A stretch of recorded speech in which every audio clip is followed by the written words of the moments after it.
Hello everyone, welcome back to my channel. আর এটা বিশ্বকর্মা পুজোর ফুল ব্লগ। তো সেদিনকে একদম সকালে উঠে পড়েছিলাম, আর স্নান টান সেরে নিয়ে আমার একটুখানি খাওয়া দাওয়া তো করে যেতে হতো, আর পুজো আমার একটু কাজ ছিল বলে আমি লেটে গেছিলাম।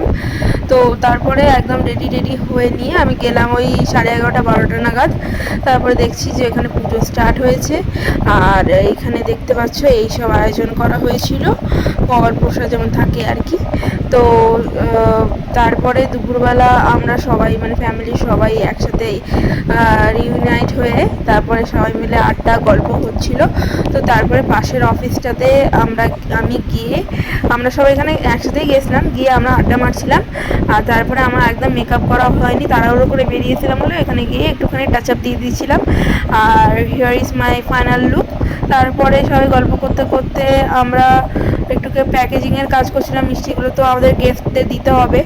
তো তারপরে আমরা একটুখানি ফল প্রসাদ খেয়ে নিয়েছিলাম। তারপরে আমরা দুপুরবেলা এসেছিলাম আমাদের যেখানে রেস্টুরেন্টের সমস্ত আয়োজন করা হয়েছে আর কি, গেস্টরা আসলে বা সবাই কোথায় খাওয়া দাওয়া করবে, ওটার একটা বড় অনুষ্ঠান তো আমরা করেই থাকি। তো ওইখানেই আর কি এসে গেছিলাম, সেটা একদম অফিসের পাশেই, 2 মিনিট লাগবে। যাই হোক, তারপরে আমাদের সেদিনকার মেনু ছিল চিকেন মাটন বিরিয়ানি। আমি যেহেতু চিকেন খাই তো আমি চিকেন বিরিয়ানি নিয়েছিলাম, সাথে রায়তা ছিল। তো বিরিয়ানিটা হেভি ছিল, খেতে হেভি। যাই হোক, তারপরে একটুখানি বাড়ি এসে রেস্ট নিলাম। আর এইখানে সবাই দেখেছো সেজে গুজে চলে এসছে। আর আমিও রাত্রিবেলা একটুখানি লুকটাকে চেঞ্জ করে অনেক পরি হয়ে সুন্দর হয়ে সেজে চলে এসেছিলাম।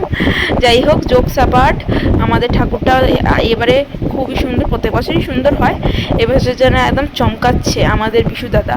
যাই হোক, তারপরে চা খেয়ে নিয়েছিলাম বসে বসে। আর তারপরে সবাই গল্প আড্ডা চলছিল আমাদের 9:30 10টা অবধি। তারপরে বাড়ি এসে মানে ফেসটাকে তো ক্লিন করাটা একদম ম্যান্ডেটারি। তো ফেসটাকে ভালো করে একদম ক্লিন করে নিয়েছিলাম ওয়াইপসের হেল্পে। তো ভালো করে ক্লিন করে আমি আবার ওইখানে ফেস ওয়াশ দিয়েছি, যাতে একদম ডিপভাবে ক্লিন হয়ে যায় মুখটা। তো তারপরে মুখটা দেখতেই পাচ্ছ অনেকটা ক্লিন হয়ে গেছে, আর মেকআপ আমার টোটালি উঠে গেছিলো। আর আসার সময় আমরা একটা বিরিয়ানির প্যাকেট আমাদের তো বেঁচে ছিল, সেটা আমরা নিয়ে এলাম। আর রাত্রিবেলা আমি আর বাবা ওটাই খেলাম। আর যাই হোক, তারপরে একটুখানি ভীষণ টায়ার্ড ছিলাম, তো একদম ইচ্ছা করছিল না স্কিন কেয়ার করতে, তো ঘেমে যাচ্ছিলাম। তারপরে এসিয়ালি শুয়ে পড়েছিলাম।